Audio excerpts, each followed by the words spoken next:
What's going on YouTube? This is Jabber Tech. So I recently did about a 40-mile bike tour this past weekend, and I turned on both my Garmin Edge and then I turned on my Gear Sport watch as well. And I'm going to show you guys that you don't have to spend a lot of money to get basically the same statistics that you would from an expensive Garmin device. AKA, if you're looking at the Garmin smartwatches, the Fenix 5 and 5X still go for about $500 used.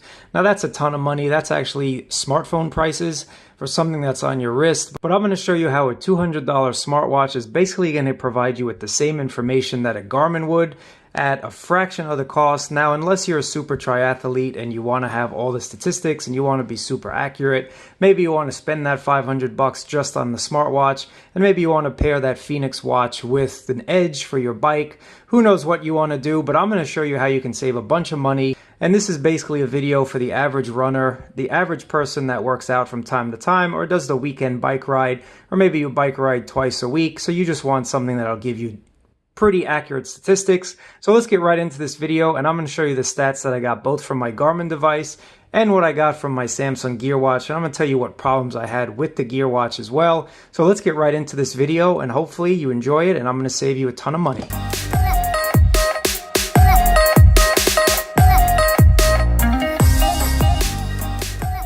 I want to start off this video though by saying that Garmin make the best equipment. They make super accurate devices. I've had a Garmin Edge on my bike ever since I can remember, and it's an absolute great way to find all your stats and keep everything organized. And I was thinking about picking up maybe a Garmin Fenix device, but looking at the prices of those Fenix devices at a used price of about $500, they are not cheap. So I wanted to take this ride over the weekend, and I wanted to pair it with my Samsung Gear Watch, and I wanted to see if I could get accurate information from my Gear Watch when I compared it to the Garmin Edge, just because the Samsung Gear Sport is only about $200 now, and you can definitely find this used for under $150.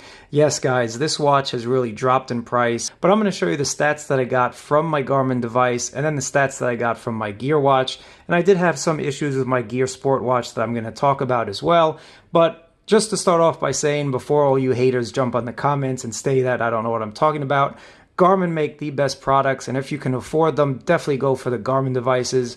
Or if you're a super athlete, a triathlete, or something of that sort, definitely just pick up the Garmin, definitely pick up the Fenix or whatever you want to do. But if you're like me and you bike ride maybe once a week, maybe twice a week, you throw in a running session here and there, and you go to the gym occasionally, you do not want to spend a boatload of money unless you're really training for something. So for those cases, you have the Samsung Gear Sport, and this offers a lot more functionality than the Fenix devices will, or basically any Garmin smartwatch will. Now, I've had the 4Runner before. I had the 735 XT, and then I had the 935 as well, but they just didn't do it for me. So as I mentioned in the beginning of the video, I wanted to purchase another Garmin smartwatch, maybe the Fenix I was looking into, just to get some heart rate statistics for my ride. And you can pair that very nicely with the actual Edge device, or you can get the strap device as well for the heart rate monitor. That'll tie in directly to the Edge one, but I personally don't like wearing the chest-mounted heart rate monitors. I feel that they're a little bit annoying, so I prefer the wrist-mounted one. And I know the wrist-mounted ones aren't as accurate, but again, I'm not a super athlete. I'm not training for a triathlon, so for me, just the basic information is good enough. So along my ride, I'm going to show you the stats in a minute, but I used my Edge and then I used the Gear Sport, as I mentioned, because I wanted to track my heart rate as well. Not only that, I wanted to see just how accurate the Samsung Gear Watch was versus the Garmin. So for me, Garmin is the gold standard in terms of accuracy, so that's why I wanted to do this test. But I had no issues with the Edge, as you'd imagine. All the statistics were great, which I'm going to get into in a minute. But I'm going to tell you what was wrong with the Gear Sport and what I've noticed after using the Gear Sport for running over the past 3 months or so. And that is the heart rate monitor sometimes will just stop working. I don't know why that is. It probably can be fixed with a software update. So Samsung, if you're watching this video, definitely go out there and fix that software.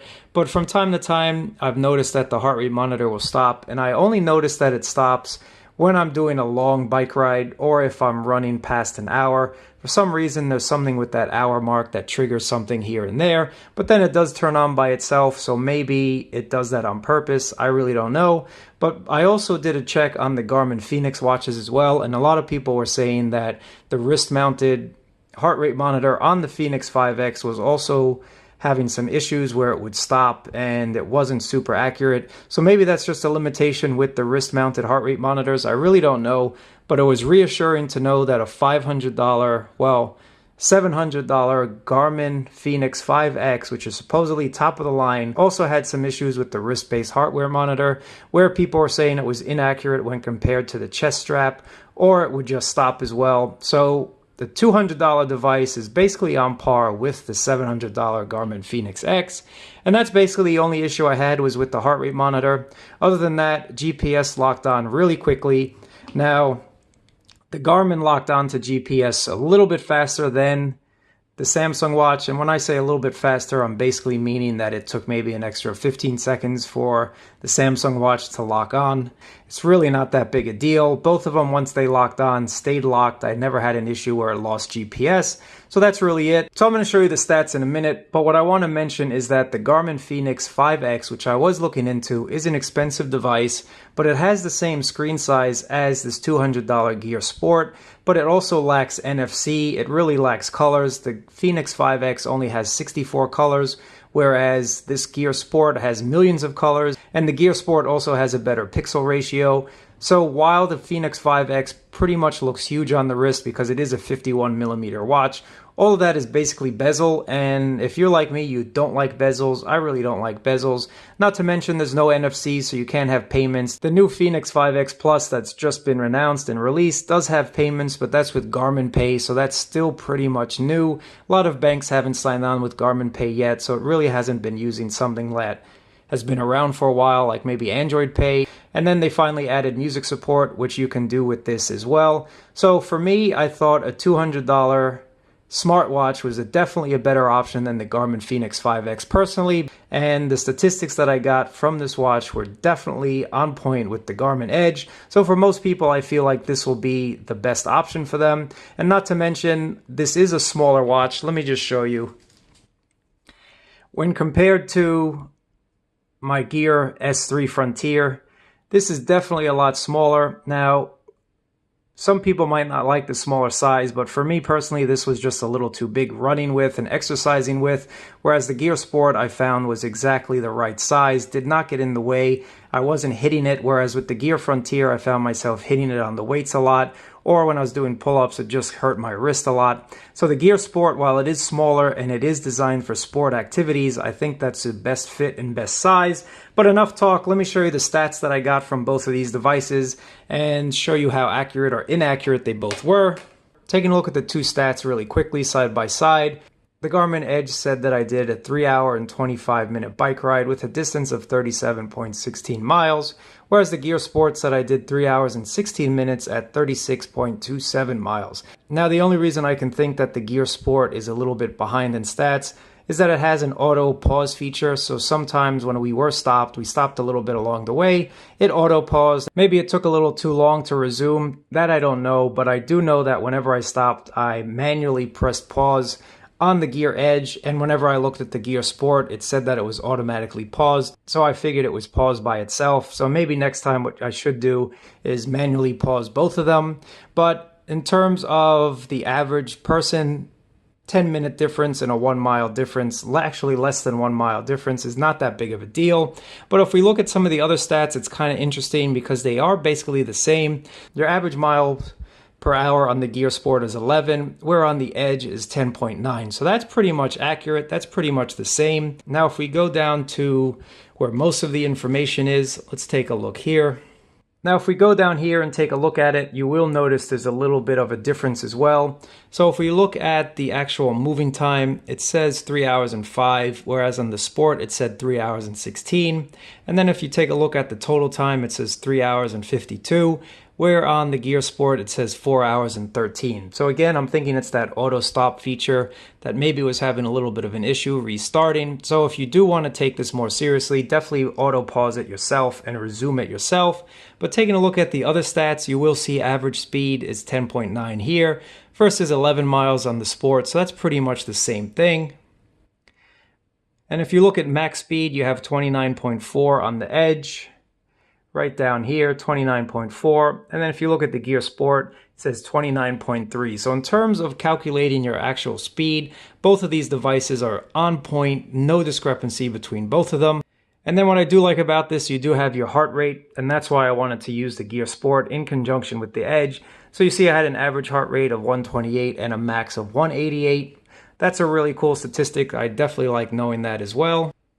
If you look at lowest elevation on the Edge, it says 73 feet, whereas on the Gear Sport, it says that the lowest elevation was 85 feet. The max elevation on the Edge was recorded at 581, and the max elevation on the Sport was 586. So basically the same thing. It's really not much of a difference. The Edge says that my average pace was 531, and if we look at the Gear Sport statistic, it says that my average pace is 524. So the main takeaway from this, guys, is that you can purchase a Gear Sport and get just about 97-98% accurate statistics from this device that you would with a professional Garmin device. Now, if you're a nerd and you're really into your sport or into the activity, you're going to buy the best. So you're going to get the Garmin, you're going to get the power tap meter, you're going to get cadence sensors, you're going to get chest-mounted heart rate monitors. But if you're an average rider and you still want to get all those stats, but you really don't want to invest that much into your sport or activity just yet, the Gear Sport definitely will do it for you guys, no doubt about it. Not only will it do it for the activities, but you'll also be able to use the Gear Sport as a regular smartwatch when you're not working out. So you have access to NFC payments, you have access to offline music, you have access to a ton of watch faces, you also have access to a brilliant bright screen and the Tizen software. You have access to a lot more on a smartwatch than you would a Garmin smartwatch. Now, the Fenix 5X, like I mentioned earlier in this video, has the same 1.2-inch screen, but it has massive bezels, it's a lot heavier, etc., etc. But I think you would be just fine with the Gear Sport. Anyway, guys, I didn't want to make this video too long, but if you have any questions, definitely ask me in the comments below. But I really feel that the Gear Sport lives up to its name, Gear Sport. Now, I do hope that Samsung might include some VO2 max statistics and include some more statistics for runners or for other activities, and they might do so with software updates. Don't buy this thinking that they will, because you will be disappointed. Buy it for what it does right now. Never buy a product for what it will do in the future if it's not promised to you. But I really feel the Gear Sport lives up to its name. And it's a great device, and especially now, it didn't really sell that well, so you can find discounts on this watch. And I think you'll be really happy with it at the price that you get it for. But if you have any questions, guys, definitely let me know in the comments below. I really appreciate you guys watching. And if you'd like more information on the Gear Sport or the Edge, let me know in the comments as well. And until the next video, I'll catch you guys next time. Peace.